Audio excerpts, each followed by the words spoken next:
Sosok Saor Siagian advokat yang disebut gelandangan oleh Hercules, minta GRIP dibubarkan.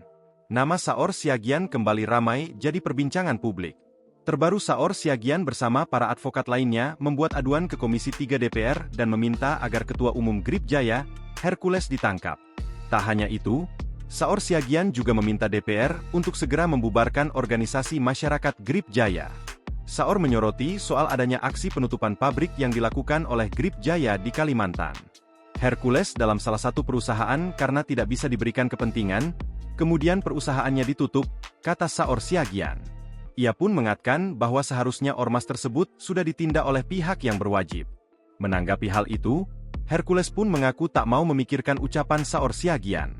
"Ah, itu kita anggap aja itu orang lapar, kurang kerjaan," ucap Hercules dikutip tribunnewsbogor.com dari akun TikTok Jik Network, Kamis, 8 Mei 2025. Hercules juga mengaku tak takut dan menyebut Saor seperti pengacara gelandangan. Saor Siagian merupakan pengacara ex-penyidik senior Komisi Pemberantasan Korupsi, KPK, Novel Baswedan. Pria kelahiran 9 Mei 1962 ini, pernah menangani kasus Novel Baswedan dalam perkara penyiraman air keras. Saor Siagian yang juga dikenal sebagai aktivis hak asasi manusia, HAM, pernah masuk dalam daftar 21 tokoh Kristiani 2012. Dalam sebuah segmen tayangan Indonesia Lawyers Club, ALC, Saor Siagian dan Masinton Pasaribu politisi PDIP, hampir terlibat adu jotos. Saor Siagian dengan tegas mengkritik pernyataan Masinton Pasaribu soal KPK bekerja secara ugal-ugalan.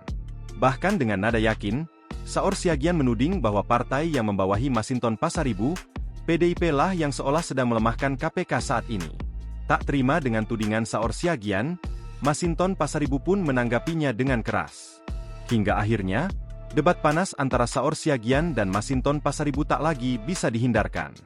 Download Tribun X sekarang, menghadirkan lokal menjadi Indonesia.